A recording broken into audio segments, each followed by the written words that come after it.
The Houston Texans dispatched the Pittsburgh Steelers in the AFC wild card for the right to face the New England Patriots in the divisional round. However, the NFL took more interest in one particular play involving Texans wide receiver Jaylen Noel from last week. Noel was on the right side of the NFL's decision.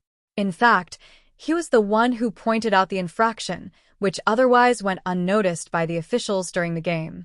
Texans' Jaylen Noel helps bring attention to missed infraction. Noel, the number 79 overall pick of the 2025 draft by the Texans, returned a kick in the first quarter of Houston's eventual win over the Steelers in the wild card. However, Noel called out questionable hand placement by Steelers Pro Bowl gunner Ben Skowronek. Skowronek's move made the rounds on social media, too. According to the NFL's Game Day Accountability Portal on January 17th, Skowronek received a $9,500 fine for unsportsmanlike conduct, with the league only specifying the reason as other. This what we teaching on the Steelers? Noel said in a post on X after the Texans' eventual 30-6 victory on the road against Pittsburgh in the AFC wild card round. Wonder what his wife think about this. Skowronek got off relatively lightly. Per the NFL's Fines and Appeals Hub, the league can dock players up to $14,491 for first-time offenses and as much as $20,288 on second offenses. Amounts and occurrences are at the league's discretion. As this instance showed, they will also dock players over infractions that went uncalled in-game. The Texans were fortunate to avoid drawing the NFL's ire in that regard. Noel had 81 combined return yards, but did not catch his lone target in the Texans' offense. Jaylen Noel could have bigger offensive role. Noel's role in the Texans' offense is something to monitor in the divisional round against the Patriots. The rookie is inarguably the Texans' most explosive receiving threat, especially with Tank Dell still sidelined while recovering from a knee injury. Moreover, the Texans will be without their top option Nico Collins, who is in concussion protocol, suffering the injury against the Steelers. The Texans are expected to have veteran offseason free agent pickup Braxton Berrios active. However, Berrios could make more sense replacing Noel in the return game while the speedy youngster takes on a larger role in the Texans' offense, catching passes from quarterback C.J. Stroud. Noel caught 26 passes for 292 yards and 2 touchdowns on 35 targets, giving him the fourth most efficient player among Texans with double-digit looks. League overlooks play involving Nick Chubb. While the NFL punished Skowronek over the play involving Noel, they overlooked another that included Texans running back Nick Chubb. During the fourth quarter, Chubb took a handoff that gained 6 yards. Steelers linebacker Nate Herbig tackled Chubb. He also grabbed the Texans' tailback's face mask, though, drawing a 15-yard penalty as a result. That drive ended with a rushing score by Woody Marks. Face mask penalties are on the list of finable offenses. So, the lack of a fine for Herbig on Chubb, but one for Skowronek on Noel, underscores the NFL's use of discretion in these cases.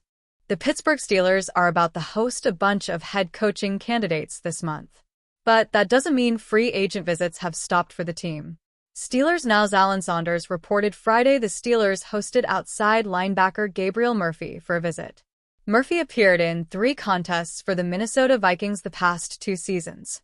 As an edge rusher, Murphy is undersized, but he displayed tremendous speed during the pre-draft process 2 years ago. In pre-draft testing, Murphy showed elite speed, but is significantly undersized compared to most edge rushers. He ran a 4.68-second 40-yard dash and posted a 39.5-inch vertical and 10-foot 3 broad jump for an overall 9.27 relative athletic score, despite height and weight in the 28th and 22nd percentile for edge rushers, wrote Saunders.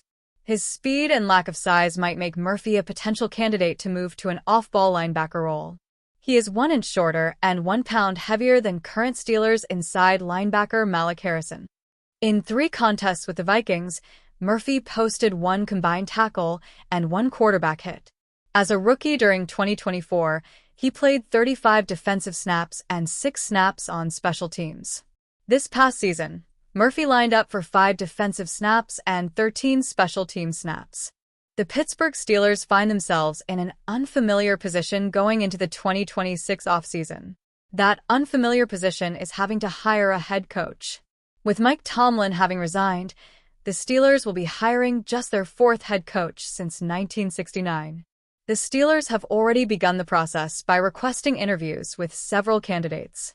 Matt Johnson of Sportsnaut predicts Pittsburgh will ultimately land on Minnesota Vikings defensive coordinator Brian Flores. The Pittsburgh Steelers have an identity that they likely want to stick with, which is demonstrated by owner Art Rooney II dismissing the idea of a rebuild under the next head coach, Johnson wrote. Seeking to fill the void left by Mike Tomlin's resignation, defensive coordinator Brian Flores feels like the right fit for Pittsburgh. He spent a year with the Steelers in 2022 as a senior defensive assistant and linebackers coach, so he would likely have Tomlin's endorsement. Furthermore, his outstanding track record as a defensive play caller can carry over to Pittsburgh and return this franchise to its identity of winning with defense first. As long as he is willing to be flexible with the offensive side of the next Steelers coaching staff, this hire feels very possible. A Bill Belichick disciple, Flores has served in many roles during his coaching career and is as qualified for a head coach gig as they come. The Steelers are slated for an in-person interview with Flores this week, and NFL Network's Ian Rappaport reports that Flores is certainly a candidate to consider. That's because, as Rappaport notes, Flores has ties to the Steelers after he was on Tomlin's staff in 2022, and he has the respect inside the building from players, which will help make the transition from Tomlin smoother. Flores also somewhat fits the mold of the last three head coaches the Steelers have hired, all of whom were defensive-minded. And he has a history of success calling defenses after the Vikings sported one of the better units in the NFL on his watch. The big differences between Flores and Chuck Noll, Bill Cowher, and Tomlin is that Flores is older than each when they took the job, and he has past head coaching experience after leading the Miami Dolphins for 3 seasons, 2 of which he posted a winning record in. But we don't think those differences are going to stop the Steelers from hiring Flores, who we could totally see landing in Pittsburgh.